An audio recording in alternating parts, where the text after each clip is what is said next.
पावसामुळे शहरातील ज्या सखल भागात पाणी साचतं अशा ठिकाणांची पाहणी आज महापालिका आयुक्त सौरभ राव यांनी अधिकाऱ्यांसमवेत केली. अतिवृष्टीच्या काळात सखल भागात पाणी साचून नागरिकांची गैरसोय होणार नाही या दृष्टीनं योग्य ती खबरदारी घेण्याच्या सूचना आयुक्तांनी सर्व अधिकाऱ्यांना दिल्या आहेत. सखल भागात साचत असलेलं पाणी पंपाच्या साहाय्यानं नाल्यात सोडण्याच्या दृष्टीनं कार्यवाही करावी, तसंच रस्त्यावरील पावसाळी गटारं पुन्हा स्वच्छ करावीत जेणेकरून पाणी वाहून नेण्याची क्षमता वाढेल या दृष्टीनं कार्यवाही करण्याचे निर्देशही त्यांनी यावेळी दिले. यावेळी विटावा, सबवे, पेड्या मारुती परिसर, मासुंदा तलाव, वंदना टॉकीज परिसर, चिखलवाडी, भांजेवाडी, ज्ञानसाधना महाविद्यालय आदी ठिकाणांच्या सखल भागांची पाहणी आयुक्त राव यांनी केली. विटावा सबवे येथे 40 HP पंप बसवण्यात आले असून त्यांची पाहणीही आयुक्तांनी केली. या ठिकाणी 24 तासांसाठी 2 कर्मचाऱ्यांची नियुक्ती करावी, तसंच हवामान खात्याकडून येणारा पावसाचा इशारा आणि भरतीच्या वेळा पाहून या ठिकाणचे पंपही सुरू ठेवण्याच्या सूचना आयुक्तांनी यावेळी दिल्या. पेड्या मारुती परिसरात साचत असलेल्या पाण्याचा निचरा जलद गतीनं व्हावा यासाठी पंप बसवण्यात आले असून क्रॉस कल्व्हर्टची सफाई करणं, पावसाळ्याच्या कालावधीत त्या ठिकाणी 24 तास मनुष्यबळासह पंप सुरू ठेवण्याचे निर्देशही आयुक्त सौरभ राव यांनी दिले. वंदना एसटी डेपो हा परिसर पावसाळ्यात जलमय होतो. या ठिकाणी महापालिकेनं पंप उपलब्ध केले आहेत. तसंच अतिवृष्टीच्या काळात या ठिकाणी महापालिका कर्मचारी ठेवण्याबाबतच्या सूचनाही त्यांनी दिल्या आहेत. चिखलवाडी परिसरात सद्यस्थितीत बसवण्यात आलेल्या पंपांची पाहणीही आयुक्तांनी केली. पावसाळ्यासाठी महापालिकेची संपूर्ण यंत्रणा सज्ज आहे. महापालिका हद्दीतील 300 किलोमीटर नाल्यांची सफाई देखील करण्यात आली आहे. अतिवृष्टीच्या काळात नागरिकांची गैरसोय होणार नाही या दृष्टीनं महापालिकेच्या सर्व अधिकाऱ्यांना सतर्क राहण्याच्या सूचना आयुक्त सौरभ राव यांनी दिल्या आहेत. काम करत आहोत. महापालिकेची संपूर्ण टीम पूर्णतः सज्ज आहे. त्यामध्ये साधारणतः 300 किलोमीटरपर्यंतचे नाल्यांची सफाई, आपले जेवढे ड्रेनेज चेंबर्स आहेत त्यांची क्लिनिंग, जे मशीन होल्स आहेत त्यामध्ये मशीन आणि माणूस पाठवून तो क्लीन करण्याचा आपण उपक्रम हाती घेतला आहे. साधारणतः महानगरपालिका क्षेत्रामध्ये 34 आपले सखल भाग आहेत. त्यापैकी 14 सखल भाग आपले गंभीर स्वरूपाचे आहेत. एकूण 64 पंपची व्यवस्था करण्यात आलेली आहे. पेढ्या मारुती एरिया, वंदना टॉकीज, चिखलवाडी यासारखे जे महत्त्वपूर्ण लोकेशन आहे जिथे थोडासाही पाऊस पडला तर ओव्हरफ्लो होतो, वॉटर लॉगिंग होतो, तिथे आपण काही विशेष उपाययोजना केली आहे. त्यामध्ये आपले क्रॉस कल्व्हर्ट क्लीन करणे, इंटरनल कनेक्शन एन्श्योर करणे, त्याच्या व्यतिरिक्त 24 तास तिथे पंपिंगचे अरेंजमेंट ठेवणे मनुष्यबळसह याची सुद्धा खात्री करण्यात आलेली आहे. विटावा सबवेची पण आपण पाहणी केली. हो, सो विटावा सबवेचीही आपण पाहणी केली आहे. तिथे सुद्धा साधारणतः 40 HP आपण पंप्स बसवले आहेत. तिथे 24 तास 2 कर्मचारी आपण ठेवत आहोत आणि आपल्याकडे पावसाचं प्रमाण तसेच हाईट आहे याचा इशारा आणि त्याचे व्यतिरिक्त नालेमध्ये जे वाहून जाणारा पाणी आहे त्याचे व्हॉल्यूमचा अंदाज घेऊन हे पंप्स आपण टप्प्याटप्प्यामध्ये सुरू ठेवणार आहे. महाराष्ट्रातील भगिनींना आधार देणारी राज्य शासनाची मुख्यमंत्री माझी लाडकी बहीण योजना. या योजनेअंतर्गत अल्प उत्पन्न गटातील 21 ते 65 वयोगटाच्या भगिनींना मिळणार दरमहा 1500 रुपयाची मदत. अर्ज करण्यासाठी 31 ऑगस्ट 2024 पर्यंत मुदतवाढ. कुटुंबाचं वार्षिक उत्पन्न 2.5 लाख रुपयांपेक्षा कमी असलेल्या महिला पात्र. कुटुंबाकडे पिवळं किंवा केशरी रेशन कार्ड असल्यास उत्पन्नाचा दाखला आवश्यक नाही. पांढरं रेशन कार्ड असेल किंवा रेशन कार्ड नसेल तर कुटुंबाचं वार्षिक उत्पन्न 2.5 लाखांपेक्षा कमी असल्याचा दाखला आवश्यक. योजनेसाठीचा ऑनलाईन अर्ज नारी शक्ती दूत ॲपवरून किंवा पोर्टलवर भरता येईल. ज्या भगिनींना ऑनलाईन अर्ज भरता येत नसेल त्यांच्यासाठी अंगणवाडी, ग्रामपंचायत, वॉर्ड ऑफिस, सेतू सुविधा केंद्रामध्ये किंवा आशाताई बचत गटाच्या CRP यांची मदत उपलब्ध. आता आपल्याला अभिमानानं म्हणता येईल, सुखी आणि सुरक्षित आहे माझी लाडकी बहीण.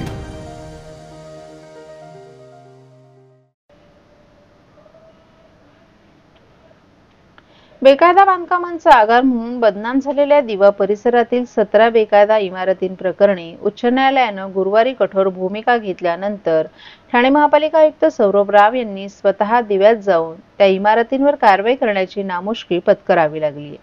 न्यायमूर्ती GS कुलकर्णी आणि RFS डॉक्टर यांना या प्रकरणी न्यायालयाचे विशेष अधिकारी नेमून त्यांना सकाळीच आयुक्त राव यांच्या दालनात हजर राहण्याचे आदेश दिले. त्यानुसार न्यायालयीन अधिकाऱ्यांनी सकाळी महापालिका मुख्यालयात जाऊन तेथे आयुक्त राव आणि महापालिकेतील संबंधित अधिकाऱ्यांना घेऊन दिव्यातील त्या इमारतींच्या ठिकाणी पाहणी सुरू केली।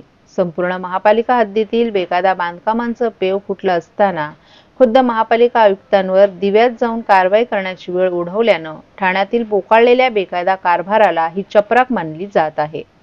संपूर्ण ठाणे महापालिका हद्दीत गेल्या काही वर्षांपासून मोठ्या प्रमाणावर बेकायदा बांधकामं सुरू असल्याच्या तक्रारी सातत्यानं पुढे येत आहेत। कौसा येथील लकी कंपाऊंड दुर्घटनेनंतर अशा बांधकामांना आवर घालण्याच्या वल्गना सातत्यानं केल्या गेल्या। प्रत्यक्षात मात्र कळवा, मुंब्रा, दिवा, डायघर भागात गेल्या काही वर्षात शेकडोंनी बेकायदा इमारती उभ्या राहिल्यात। मागील 2.5 ते 3 वर्षात बदललेल्या राजकीय परिस्थितीत तर ही बांधकामं सुसाट पद्धतीनं उभं राहू लागली आहेत। या पार्श्वभूमीवर दिव्यातील 18 बेकायदा इमारतींच्या प्रकरणांवर सुनावणी देत असताना गुरुवारी उच्च न्यायालयानं थेट महापालिका आयुक्त सौरभ राव यांना आज सकाळीच दिव्याच्या दिशेनं कूच करणं भाग पाडलं। दिव्यातील प्रकरणातील वादग्रस्त जागेवर म्हणजेच गट क्रमांक 178, 179 आणि 180 शीळ येथील 17 बेकायदेशीर इमारती तपासण्यासाठी न्यायालयानं स्थानिक न्यायालयाच्या माध्यमातून सक्षम अधिकारी नियुक्त करण्याच्या सूचना दिल्या। न्यायालयानं नेमलेल्या अधिकाऱ्यांनी आज सकाळी महापालिका मुख्यालयातील आयुक्त दालनात पोहोचून तेथून आयुक्तांसह संबंधित अधिकाऱ्यांना घेऊन दिव्यातील वादग्रस्त जागेला भेट द्यावी अशा न्यायालयाच्या सूचना होत्या। कोर्ट अधिकारी आज सकाळी 10:15 वाजता पालिका आयुक्त कार्यालयात रिपोर्ट करतील आणि 11 वाजता स्थळदर्शन करतील। दिव्यात इतकी गंभीर गैरव्यवस्था असल्यामुळे या पाहणी दरम्यान महापालिका आयुक्तांनी प्रत्यक्ष जागेवर उपस्थित राहणं आवश्यक आहे असे आदेश न्यायालयानं दिले होते। कोर्ट अधिकारी महापालिकेच्या खर्चावर त्या ठिकाणाचे फोटो आणि व्हिडिओ चित्रीकरण करतील आणि अहवालासह न्यायालयात सादर करतील। कोर्ट अधिकारी आणि महापालिकेच्या अधिकाऱ्यांना सशस्त्र पोलीस संरक्षण दिलं जाईल। या आदेशाची प्रत ठाणे पोलीस आयुक्तांना पाठवण्यात यावी असंही न्यायालयानं म्हटलं होतं। न्यायालयानं ठाणे जिल्हा न्यायाधीशांना विनंती केली आहे की त्यांनी एक वरिष्ठ न्यायिक अधिकारी नियुक्त करून या बेकायदेशीर बांधकामांमध्ये जबाबदार असणाऱ्यांची चौकशी करावी। त्यात महापालिकेचे अधिकारी आणि आयुक्त यांच्यासह जबाबदारी निश्चित करावी। या चौकशीचा अहवाल चौकशी सुरू झाल्यानंतर 6 आठवड्यांच्या आत सादर करावा। न्यायालयानं नेमलेला अधिकारी संबंधित व्यक्तींची साक्ष आणि नोटिसा देण्याची प्रक्रिया राबवू शकतो। अशा गंभीर प्रकारच्या बेकायदेशीरित्तेवर आधारित अहवालाच्या आधारे न्यायालय पुढील योग्य आदेश देईल। जर महापालिकेचे अधिकारी दोषी आढळले तर कायद्याप्रमाणे योग्य ती कारवाई केली जाईल असंही म्हटलं होतं।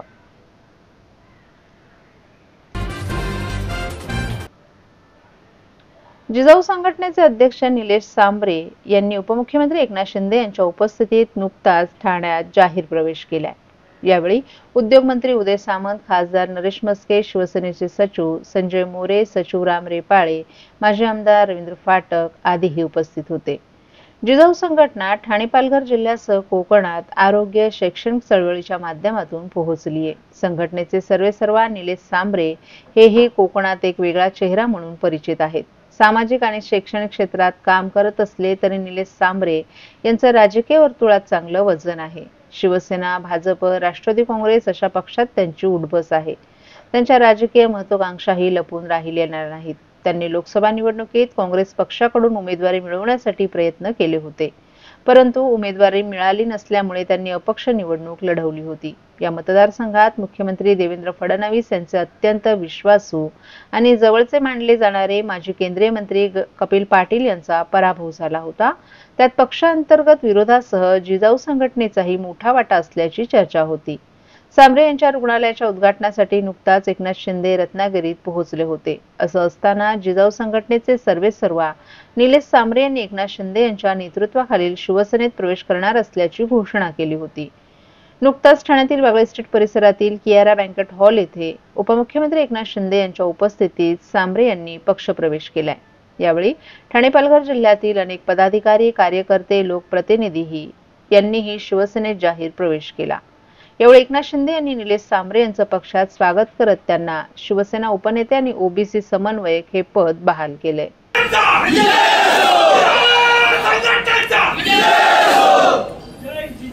आणि त्याचबरोबर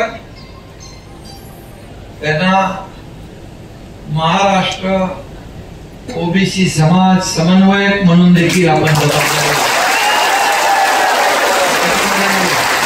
तुम्ही जर आले तर त्याच्याबरोबर सगळा समाज आहे, फक्त ओबीसी नाही, मराठा बिराठा सगळे घ्या, सगळे समाज जाती जमाती त्यांच्या सोबत आहे. निवडणुकीमध्ये थोडं गणित चुकलं आपलं, पण अपयश ही यशाची पहिली पायरी असते. आता निलेश सांबरे यांच्या हातात धनुष्यबाण आहे आणि धनुष्यबाणात किती ताकद आहे या महाराष्ट्राने पाहिली आहे. प्रभू रामचंद्राचं धनुष्यबाण, हिंदू हृदय सम्राट बाळासाहेबांचं धनुष्यबाण. आणि म्हणून आज मी त्यांचं मनापासून स्वागत करतो. आपण महायुतीचा भगवा, महायुतीची सत्ता विधानसभेवर आणली आहे. आता महायुतीचा भगवा मगाशी तुम्ही म्हणाला, जिल्हा परिषद, नगरपालिका, पंचायत समित्या, ग्रामपंचायती सगळीकडे फडकवायचं आहे आणि त्यामध्ये तुमचा सिंहाचा वाटा असला पाहिजे.